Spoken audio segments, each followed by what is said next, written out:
America last and the dumbest bill in America. This is Mark Fisher with Mark and the Millennials, and the Millennial joining me today is, of course, Christopher Hopkins, our producer, and we have with us Delegate Brian Chisholm. Welcome, Brian. Great to be back, Mark. And Brian is back. He's tan, he's rested, he's ready. And this podcast is called America is Last. Why is America last? Well, because, of course, we have Putin, who, according to a friend of mine, ladies and gentlemen, that I saw over the weekend, who works for the Pentagon and happens to be very high up in procurement in the Pentagon and actually runs procurement programs and runs the construction of programs, as much as I can say. He told me, he says, there is a real fear in the Pentagon that this guy Putin is kind of like the new Hitler.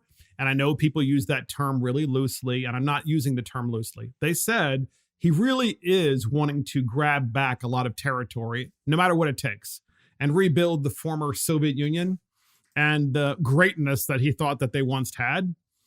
So natural gas is at the center of this problem because here in the United States, the left has become the anti-fossil fuel left. And Putin actually does what? He actually finances the anti-fossil fuel left because of the fact that the best way to get Europe, both Eastern and Western Europe, dependent upon Russia is what, Brian?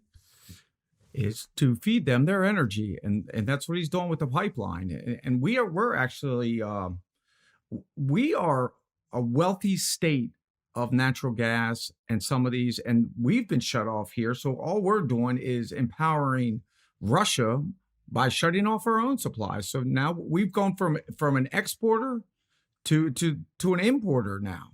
Exactly. And here in the United States, actually in Calvert County, where I live, we actually have a liquefied natural gas export plant. And apparently what's happening now across the United States is all those export plants, which have been idle because of the Biden administration's stupidity with natural gas, they are now all on full crisis alert, filling up ship after ship, most of which are going to Europe. So in the Wall Street Journal, LNG export terminals are loading tankers with fuel destined for countries threatened by Putin's energy extortion. This is an article, ladies and gentlemen, that is worth reading. I'm not going to read the whole thing, but just want to read a little bit and get Brian's take on this. It says, to understand the strategic benefit of U.S. fossil fuels, consider how liquefied natural gas exports are riding to the rescue of Europe in the Ukraine crisis. Bloomberg reports that on Saturday, all 7 U.S. LNG export terminals had tankers docked or loading for the first time, with much of the gas headed to Europe. Demand for the U.S. exports helped set a record 13.3 cubic billion feet of gas loading at the LNG export terminals. Demand is so great that regulators have let tankers fill up at the Calcasieu Pass plant in Louisiana, which is still under construction. That's how much of an emergency this is, ladies and gentlemen. And Putin understands, the article continues, that he can finance the green opponents of shale gas and natural gas drilling in Europe and in the U.S.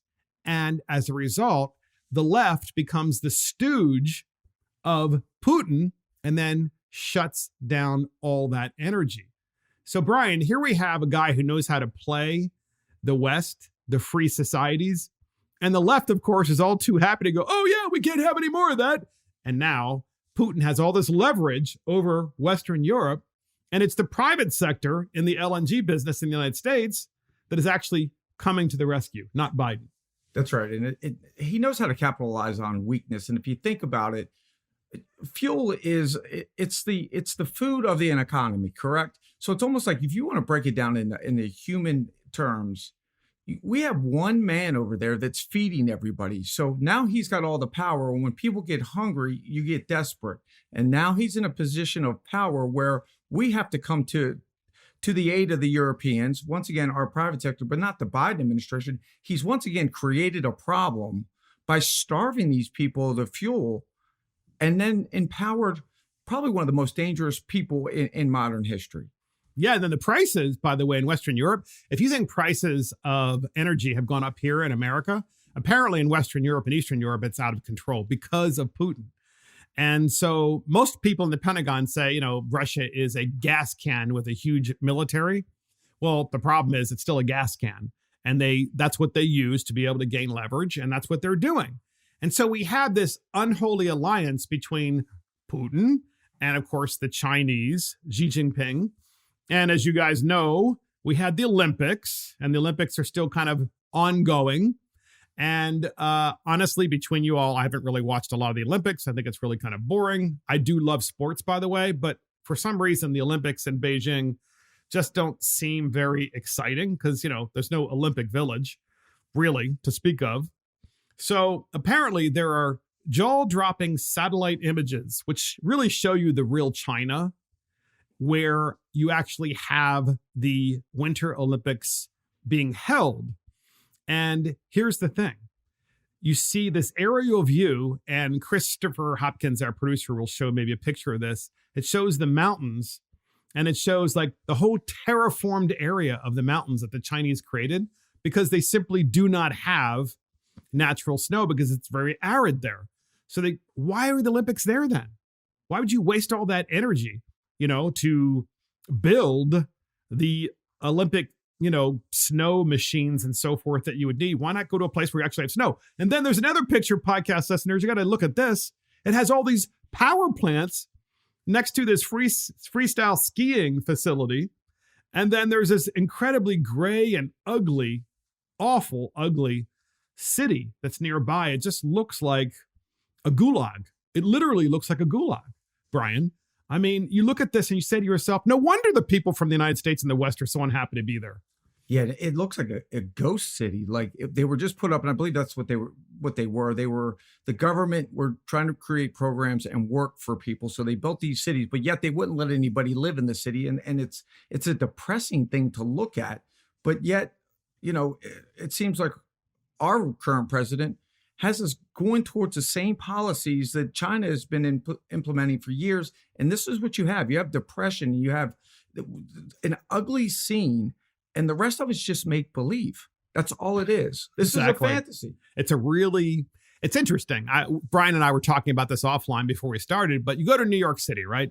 And New York City still has this kind of unique and beautiful and very diverse skyline in that you'll see these modern, really incredibly glass, unusual buildings with modern architecture. And then you'll see the more traditional Art Deco buildings that have been there for many years. And it's just kind of this panoply of neatness and so forth. And it's kind of cool.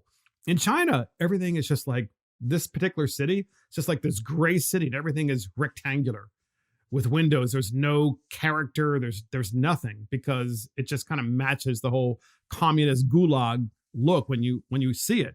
This is government planning exhibit A right there. Exactly. And case in point, podcast listeners. So how do the Chinese men maintain control? Are they looking after and looking over all of the phone conversations and texting of what the folks in the so-called Olympic Village are saying? Yes. Apparently they're taking down thousands and thousands of tweets, thousands and thousands of social media posts, the Chinese are, that are not favorable to China. Because when you are a communist country, you fear the truth, you fear criticism more than anything else. And so here in the US, we have to fix all of the problems with the Huawei technology that allows the Chinese to be able to do what? To literally monitor what you're doing and to track you using all kinds of modern technology through the Huawei technology. And I'm in the telecommunications industry. And interestingly enough, there was this new article that just came out that's called, "What does rip and replace mean?" Well, apparently under Trump issued an executive order that said all of that Huawei equipment and that came from China that Verizon and all these other companies put up has to be ripped away and replaced with American technology because the Chinese were making such inroads in our country that we realized. So here we have Donald Trump once again realizing that this is necessary. This is ongoing, by the way, this rip and replace effort in the U.S. It's actually being funded by the government because the government changed its mind and said, well, you spent all this money, private companies, now you have to rip and replace it and we'll reimburse you, which is what's happening. I'm telling you this story because now we know why it's important. Because in the Olympic Village in China, they, Brian, are literally following and looking at everything that you say. It's surveillance. Yeah, the surveillance state is alive and well. Exactly. They're going to control the communication. They're going to control everything that they do. They want to control the messaging. They want to write their own narrative, because if the truth came out, then they know that their plan has been exposed. That what they roll out in China leads to nothing but destruction and depression. And that's what you're seeing with those images you just showed. So the only way to combat that is to say, we're going to control everything that you put out. If you want to write something negative about us, we're going to stop it before it even goes out. Yeah, you're not going to see it. And that's why we're calling this podcast America Last, because we have on the one hand, the anti-fossil fuel left, which literally is parroting what Putin wants. And that is actually making the world less safe, interestingly enough, to this tyrant in Russia.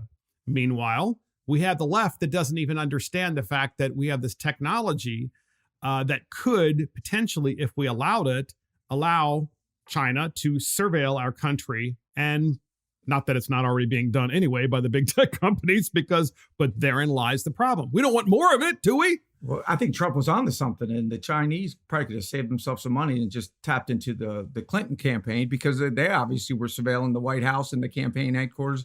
And John Durham came out this week and finally said on record what we've always known, is that they were spying on the president of the United States. Whether China was helping or not, I don't know. But I mean, the Clintons, the Chinese, the Russians, they're all the same.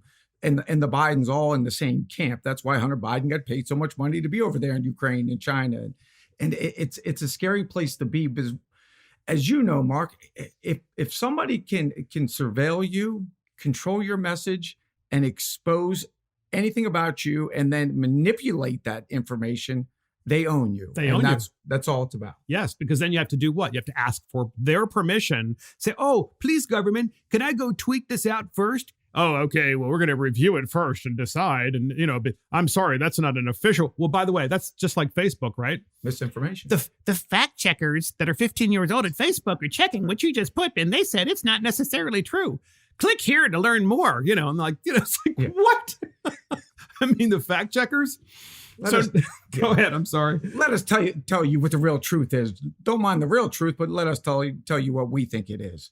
And that is a tough place to be, because it quashes critical thinking. It quashes real research and thought process. And that's a scary place to be, that you're like you just said, we're trusting a 15-year-old kid that's been told to say, this is what the truth is. That's who we're supposed to listen to. But the left doesn't understand this, Brian. The left actually thinks it's okay to censor people. In fact, podcast listeners, Bill Maher calls out that censorship.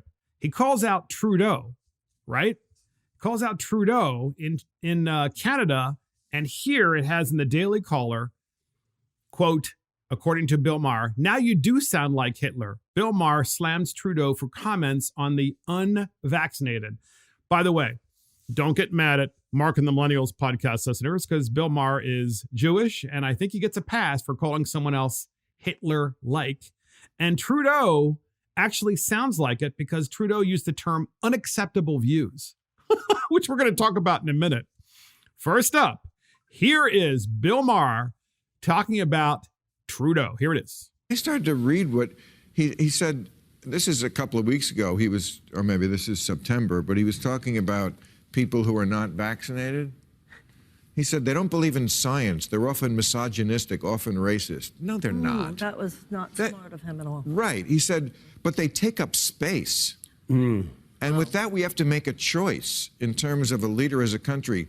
Do we tolerate these people? It's like, tolerate them. Now you do sound like Hitler. That was... and recently he talked about them holding unacceptable views. Wow. I'm surprised to hear that Trudeau said those things. You didn't see the blackface? I mean, No, I'm kidding about that. I'm not. I mean, that was not a good look for him. But I mean, come on. I mean, that's, I think, what gets under people's skin. So truckers can't hold unacceptable views, but good old Trudeau can hold unacceptable views by being blackface. Yeah. Hypocrites are the worst thing that you see in politics. And he is a hypocrite because you know that he's harbored these other thoughts before. And I've been saying this well before even COVID started, but it's been so apparent during COVID. Where's the old school liberals? Yes. Honestly, we're the ones that used to say question authority and question other things. Now we have this growing population that says, believe everything the government is telling you and let's follow in line like a bunch of sheep. And the ironic thing to me is it's the same people that were out, in free love and rolling around in the mud at Woodstock. Now, all of a sudden, they're the government guys. And it's actually refreshing to see Bill Maher You're come out. holding unacceptable views. I know, because you have the Huawei technology, and it's the Chinese technology that we're following you. We saw what you said in Olympic Village. And now, except that it's in Canada, right? It's like, and it's funny, by the way, because when you see the truckers on TV and they interview the truckers, they'll say, sir, why are you like doing this? Why do you have your truck here? Why are you in Ottawa? And he's like, well, man, I just don't like what they're all so polite. They're so polite, the Canadians are. That's not like us in America. Like we're so nasty, and we're much more likely to call somebody out and be angry and use really terrible words, but they're just polite. They don't curse. They're not causing problems, but not according to Trudeau.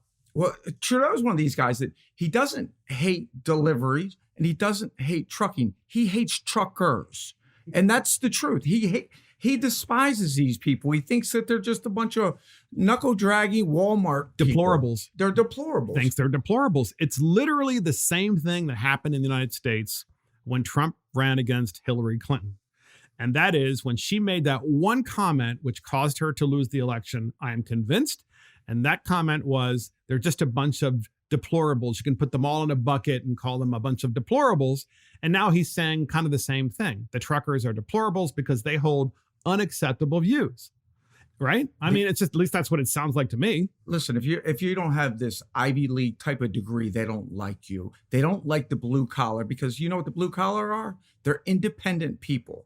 They're people that can survive without the government. And that's what they despise. They love the product. They love that they're getting things delivered to their house. They love that the food is being delivered to the grocery store. They just hate the people that do it because they are self-sufficient. That's what scares them. That's good, Brian. That's really good. So Bill Maher was with Vivek Ramaswamy, okay? And this is the same conversation. You just heard Bill Maher call Trudeau Hitler-like. So Bill Maher continues this conversation, and Vivek Ramaswamy responds. It's pretty extraordinary that this classic liberal of Bill Maher has an audience, and the audience is actually now responding in a way like they sound, I don't know, kind of like free thinkers, like people that are conservatives now, except they are, many of them, liberals themselves that are wondering why they still are a Democrat. Nonetheless, we have that clip, and here it is. What's happening this week, it looks like, is people are understanding that this is about something more than just the vaccine mandate. It's becoming a big thing. It's happening all over the world now. They think it might happen here in Washington on Super Bowl Sunday. Do you agree it's about something more? And if so, what? Look, I think it is about something more. If you think this is about vaccine mandates or about white supremacy, you're missing the point. And this isn't a left or right issue. This is about an uprising of everyday citizens in democracies around the world. It's not just Canada. It's not the United States. It's Western Europe, too, rising against the biggest threat to actual democracy, which I think is the rise of this managerial class in democracies around the world that are crushing the will of everyday people through bureaucracies. And it's the same people, by the way, Bill, who staff corporate boards of directors, who end up as associate deans of universities, who then end up being appointed as diplomats abroad. These are the unelected class of leaders that ultimately, I think, are using their bureaucratic power to supplant the will of everyday, not only Americans, but Canadians and Western Europeans, too. And that's why we're seeing a fusion of both the left and the right here saying that actually we want our voices heard. We want to be able to speak without fear of putting food on the dinner table. And you know what? The beautiful thing about a democracy is that so far, thank God, this has been a peaceful set of protests. I hope it stays that way. That's part of the messiness of democracy. That's part of what makes it beautiful. I mean, that's unheard of, right? You have this guy giving this soliloquy about freedom and the free will of everyday people to live freely in a free society, which they're not allowed to do anymore, apparently, in the United States and Canada, at least in many states in the U.S. But throughout much of Canada, they rise up, these everyday people, and they protest peacefully. And that would be like the traditional liberal from back in the 1960s and 70s, except that here we are, fast forward, it's 2022, and the traditional liberals are like, you know, hey, that sounds really good. Why am I still a Democrat? Yeah, exactly. To me, it reminds me of the beach ball theory on freedom. If you can imagine a beach ball and trying to push it down underwater, and the harder you try to push it down, the more it's going to keep popping back up. And now they're in this position where more and more people want to exercise their freedom and say, you're not going to steal this from us. So they're trying to push down all these beach balls, these unelected officials, and all of a sudden everything's popping back up. And it doesn't care if you are a liberal or a conservative. You can't steal people's freedom and expect that they're just going to say, okay, you're fine. You guys have been wrong about almost everything for the last 2 years. We're not buying it anymore. And I think that's why you see the uprising. And when, like he just said, it's almost like they're stealing food from the table. And at some point, you're going to get bit. And that's what's happening right now. People are tired of it. You can't just keep stealing it from people. Absolutely, Brian. And you know what? Ramaswamy, when he was given that little soliloquy with Bill Maher, one of the things he said was, bureaucracies are crushing people's will. At least they're trying to do that. They're kind of a bone-crushing bureaucracy. And this is really one of the key reasons why I keep supporting this Convention of States resolution, because of the fact that if a government actually had to, or a Congress or a Senate actually had to vote for vaccine passports, it would never pass. But what happens is all of this authority to literally make law has been ceded to bureaucracies who are making law and making it up as they go along. And when they do it, of course, they're taking more and more of our freedom. And so one of the reasons why that Convention of States resolution is so important is to take the power back from the bureaucracies, give it back to the people, but also have the elected officials actually vote on these things, which they do not do. So you have a bureaucracy, for example, that's saying, well, in Canada, you need to have a vaccine passport before you can even work anymore. And the truckers are like, no. And most of them are vaccinated. That's right. So when you look at this, you realize that if the same politicians had to, such as Trudeau, for example, but if Parliament in Canada actually had to vote on these issues independently, I'm sure they probably wouldn't pass, because people would be looking at themselves going, what? I need papers to be able to work. Right. And one of the things that I always try to bring up to people when I'm speaking to them, I was like, we still are the consent of the governed. All I am is a representative of you. I'm an extension of you. I am not here to make laws and run your life for you. You know how to run your life. It may not be perfect, but we can't do it. And I think it was on full display, especially the last year. Look at the unemployment insurance debacle here in the state of Maryland. Well, once again, you saw people were outraged, the left, the right. People weren't getting paid. And that was the bureaucracy. And that's bureaucracy at its very core. And I always say, listen, they're not horrible people that work there, but it's part of this is what a bureaucracy does. It becomes so clunky and so big that you can't really solve a single problem. And I think that is why you're seeing this uproar across the world. They're starting to realize all you're doing is taking my freedoms, but you're not delivering a single solution to me that is acceptable. And at some point, it's a breaking point. So next up, podcast listeners, Trevor Noah shades truckers. We have this clip. You're not going to believe it. Here is Trevor Noah. And people with trucks have more power than any other people. They just do. This is like a fact of trucks. Think about it. In every heist movie ever, what do they need to pull off the heist? A truck. Yeah. When a Batman villain tries to shut down the city, they need a truck.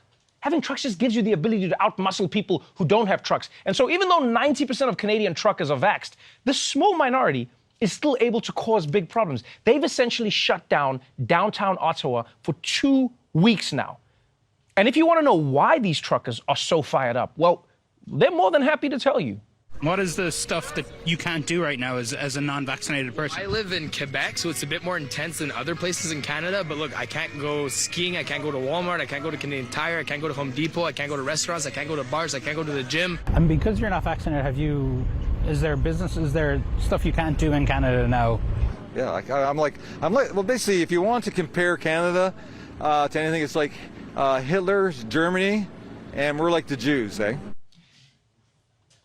You see, this is why we shouldn't be banning books.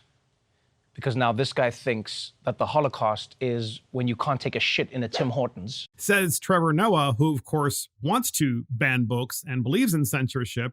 And, of course, you have literally tens of thousands of truckers. And they find that one guy who makes that comparison. But it's his will. It's what he actually believes. And then he makes fun of the fact that, oh, well, they're upset because they can't get inside the Tim Hortons. Well, Tim Hortons, podcast listeners, is a Canadian fast food chain.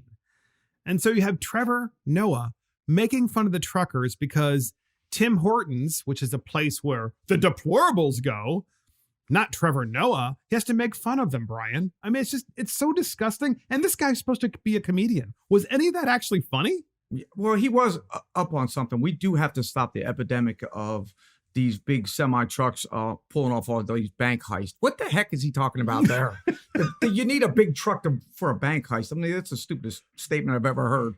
But one of the things that I picked up on in that segment, this muscle. It's almost like, they always talk about the masculinity that they don't like, and they don't like the muscle. They don't like strength. They don't like an individual to show that they're once again self-sufficient and they're strong. They don't like that because if you're strong, then the government's weaker, and it makes the intellectuals like him that's so smart and the smartest guy in the room, but couldn't arm wrestle your grandmother for a win. That's what bothers people like Trevor Noah. He doesn't like to show his strength by an individual, and it's apparent right there. And I don't think he's ever seen any of these. He probably doesn't know a trucker, first of all. I'm sure he doesn't. And but of course, it's so disgusting when they make fun of where people eat or where they shop, because that's not where they eat or that's not where they shop. It's just disgusting. It's why the working class, right, blue collar men and women across the West are moving to the conservative parties, and they're moving away from the elitist party of the Democrat Party. The other takeaway I have with this, Brian, is the idea of humor. And I love talking about this on Mark and the Millennials. Bill Maher will indeed make fun of conservatives, and he's brutal, and it's funny.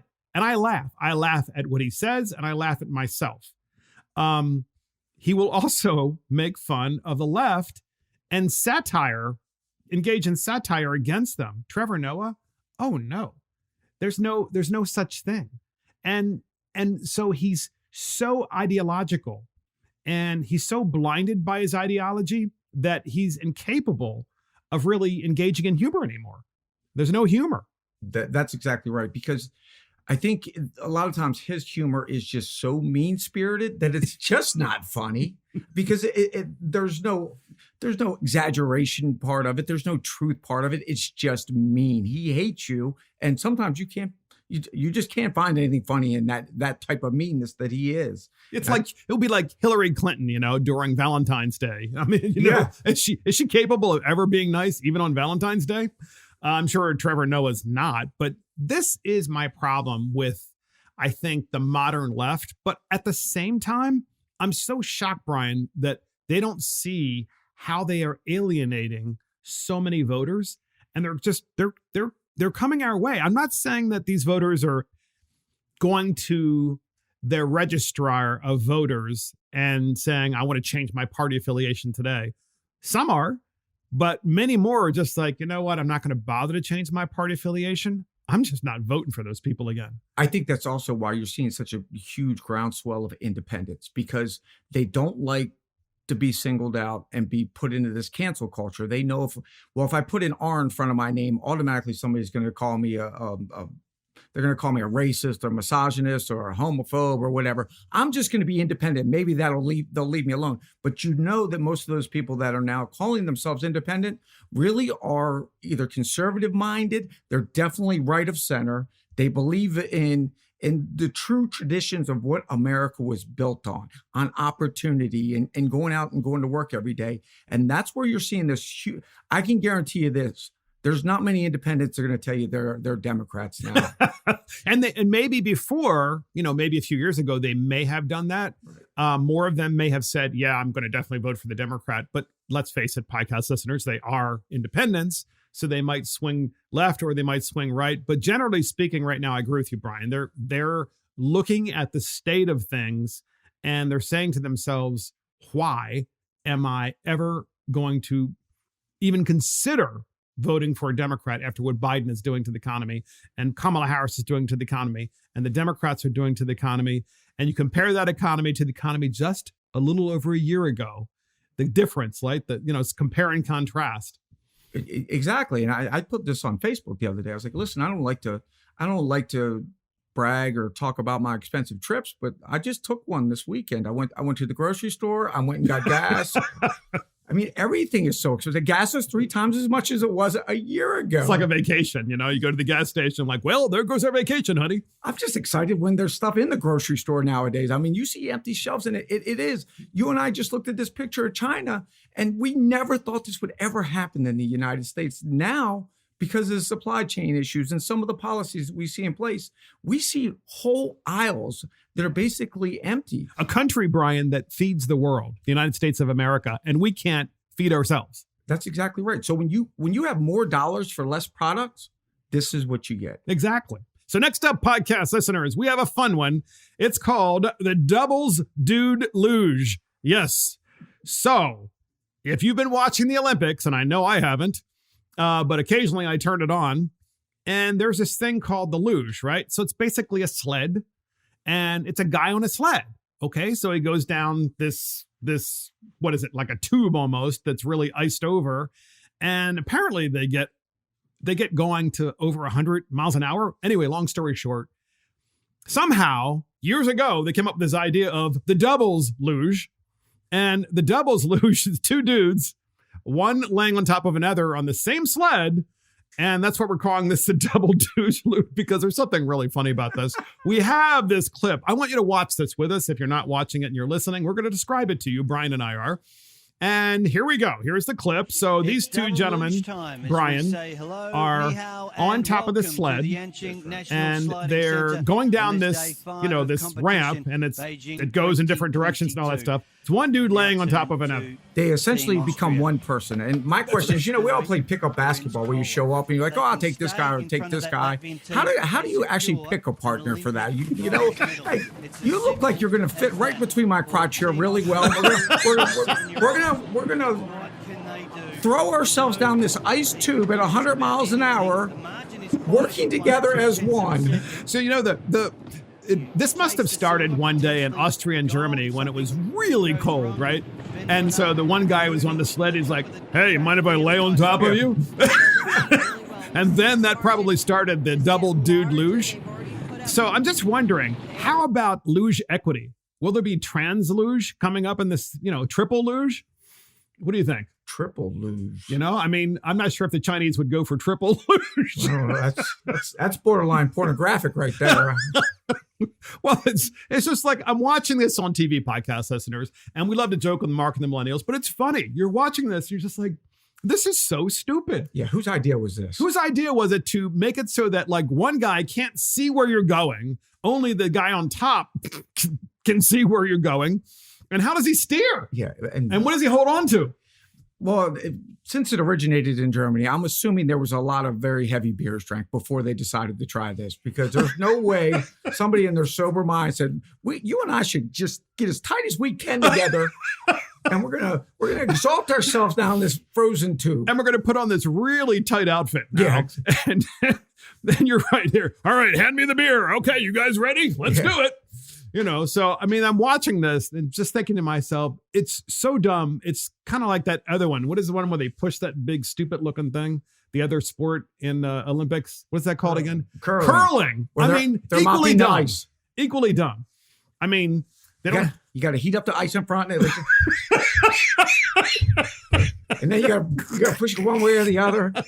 I think that looks obscene to me, but it's, I guess, no more than the double dude luge. Yeah, I mean, I'm just saying, so I mean, I for me, podcast listeners, you watch this and you're like, it's time to turn this off. Okay. No, it's just dumb. We're just making stuff up now. Yeah. We're just making this up just to make it into a sport. And that is the doubles dude luge. So next up, podcast listeners, we have the dumbest bill in America. And do we have a lead up, Mr. Producer? Here it is.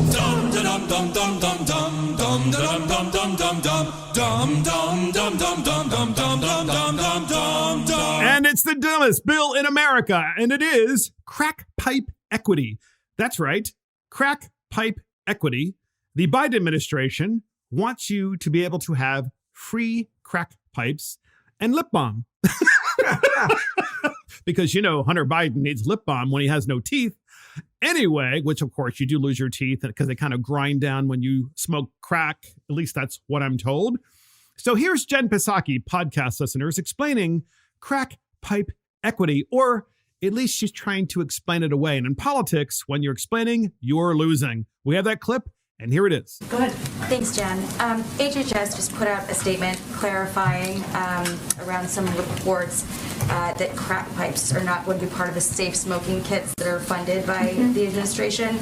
But can you clarify for us, were they never a part of the kit, or were they removed in response to this reporting and this pushback?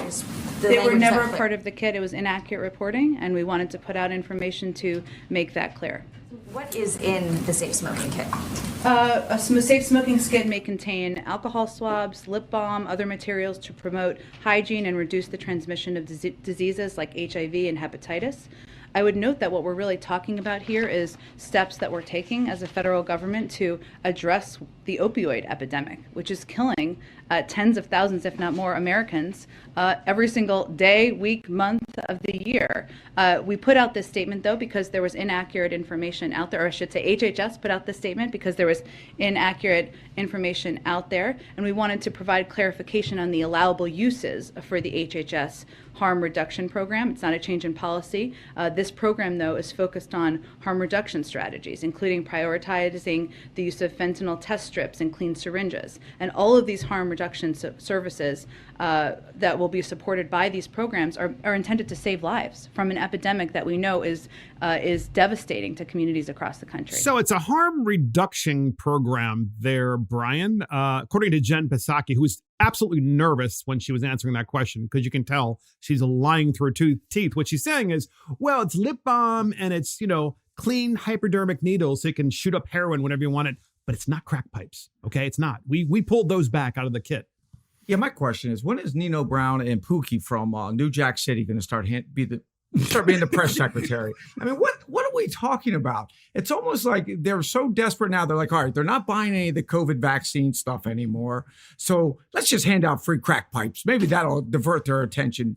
It is nuts, but it's sad because, as I was saying earlier, I am getting briefings on these type of things. We're going to try it here in Maryland. I'll guarantee you, because we're like step one for the Washington D.C. Yeah, whatever they want to try there. Hey, let's let Mikey try. We're like the Mikey to the government. Whatever the left wants, Maryland will do. And of course, the crack pipe equity, by the way, was nationwide. Really, it was any state that wanted to participate in the crack pipe equity program, which apparently is really the lip balm program. And here's Jen Psaki continuing with this press conference about the crack pipe equity program. We have that clip in. Here it is. Does the administration support any effort then to distribute drug paraphernalia, like the pipes that we were hearing about? The statement makes clear that we don't support federal funding, indirect or direct, for pipes.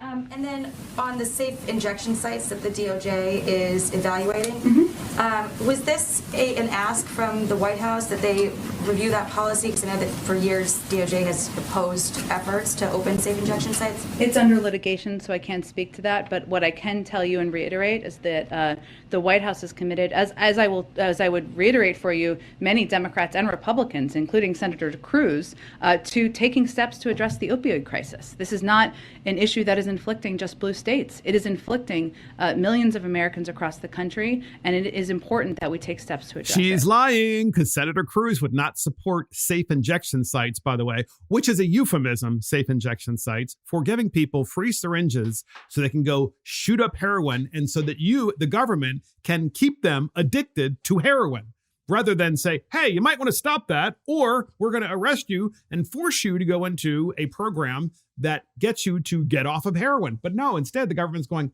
hey, we're going to give you free stuff so you can continue to be addicted to heroin. Exactly right. And the reason we do have an opioid crisis in the United States is because some of these larger pharmaceutical companies that lied years ago to push out OxyContin, and then OxyContin became too expensive, and then you go on to heroin. So once again, we're looking at a problem created basically by the federal government and their crony capitalists, and now they're coming to the rescue with a solution, and their solution is, I got an idea. We'll help you smoke it now. Exactly. We're going to help you smoke it, Brian. And at the same time, we're not going to make anyone accountable for narco capitalism in Mexico, where, you know, we have the open borders and got all these people bringing fentanyl and all these other drugs into the United States. Instead, we're going to give you little kits with lip balm and crack pipes, you know? That's right. Every single ounce of black tar heroin in the United States came from one place, Jalisco, Nayarit, Mexico. And they can prove it. And it was set up. What's black tar heroin, by the way? It's just a gummier type of heroin. It's cheaper. It's probably the lower end heroin. That's probably the one that like kills people left and right. Right. Yeah. The stuff without the fentanyl in it, but it will kill you. But you hit it right on the head. It's coming across the southern border. But why don't we fix that? But no, just keep coming across the southern border, because now we got safe injection sites. So you can shoot yourself up with that and live another day. Safe injection site equity, crack pipe equity, and lip balm equity. So here is another clip from Jen Psaki explaining this all away. And here it is. So just final wrap of those two items. What would you say to critics who are concerned that the Biden administration is somehow encouraging illegal drug use? I think that it's important to step back and remember, just to put a little more of a fine point on it, that we're losing an American life every 5 minutes to overdose. We don't have time for political games. The president's focused on saving lives through harm reduction programs. That's exactly what we're talking about here. They work in red states and they work in blue states. We know they save lives. They help connect people to treatment and recovery. And they were endorsed this week by a bipartisan commission co-chaired by Senator Tom Cotton that examines steps we must take to address the devastating toll of overdoses. So what I would say is, this is not a game. This is not a political game. This is an epidemic that is taking the life of an American every 5 minutes, and we need to work in a bipartisan way to address it. It's not a game, but you're going to give them free syringes and free crack pipes and lip balm, and you're not going to close the border where all the drugs are coming from between the United States and Mexico. But it's not a game, Brian. No, and they're not playing. It's their same playbook every time. But somebody's dying, and it's your fault. It's your fault. If you don't give out these syringes, it's your fault that somebody's dying. They're collapsing the country with what they're doing. They're collapsing the country. They're having all these people bring the drugs in. People are getting more and more addicted to drugs. They're depressed because they're out of work, or because they have vaccine passports, or because of the fact that, you know, they're being told by the government more and more things that they have to do. So they go and they take some drugs. And then they're like, oh, well, let's keep you on drugs. And the other thing is, most of these deaths usually have a trace of fentanyl in them. And where does fentanyl come from? China. But it makes its way from China, usually through Mexico. That's right. And they have those coyotes who then get people trying to get into the United States, take it into the United States and say, I want asylum, you know, meanwhile they're ingesting it or God knows what else. And they're sex trafficking every young female coming across the border. They're bringing drugs with them. And so this can be stopped without opening up all of these free, safe injection sites by stopping the border. And it's Health and Human Services that's doing this. Once again, the administrative state, at the federal government, is so going over the line with respect to what it is doing by saying that we have the right to open up these places where people can smoke and drink, well, I guess not drink, but smoke crack, and then what's the other one? Shoot up, and then what else? What else did they do with these safe injection sites? I don't know. They just inject whatever they can inject. So we have a really funny part of this crack pipe equity dumbest bill in America, and this is Senator John Kennedy, who's really talking about how stupid crack pipe equity is. He is one of my favorite senators. He's from Louisiana. We have that clip. Here it is. And what does any of this have to do with racial justice? Crack cocaine and meth, whether you smoke it or inject it, will kill you. It doesn't matter what color you are or what your gender is. Now look, stupidity is a lot like pornography. It's very hard to define, but you know it when you see it. This is stupidity. And this is stupidity, crack pipe equity. This is the part I had to play that because it's just so John Kennedy, so perfect, so Louisiana. Once again, and that's humor, right? Because it hits on truth, but he puts it in that Southern drawl that just makes it hilarious. But he's nailed it. And just like the luge, we're not real sure what we're looking at, but it does resemble. You mean the luge with the Olympics? That's right. Well, yeah. Well, are you talking about the single luge or the double dude luge? The double dude luge. Yeah, it's like where one dude is like laying on top of the other, and they had this great idea of going down the sled 150 miles an hour down a Yeah, so once again, looks pornographic to me. That's right. But I know it when I see it. Yeah, exactly. That would be one of them. You know, when I look at that, that's exactly what I think. Yeah, it's unsettling to watch that. I can tell you that. I know the transportation secretary would probably enjoy watching. So he's glued to his TV. He's like, oh gosh. Oh man. And that is the dumbest bill in America, crack pipe equity. And that's it for Mark and the Millennials. Thank you for joining Mark and the Millennials. This is Mark Fisher. Thank you to our producer, Christopher Hopkins, and thank you to our guest, Brian Chisholm. Thank you. Check us out on iTunes, Spotify, YouTube, Facebook, Twitter, Getter, Rumble, and our website. See you next time.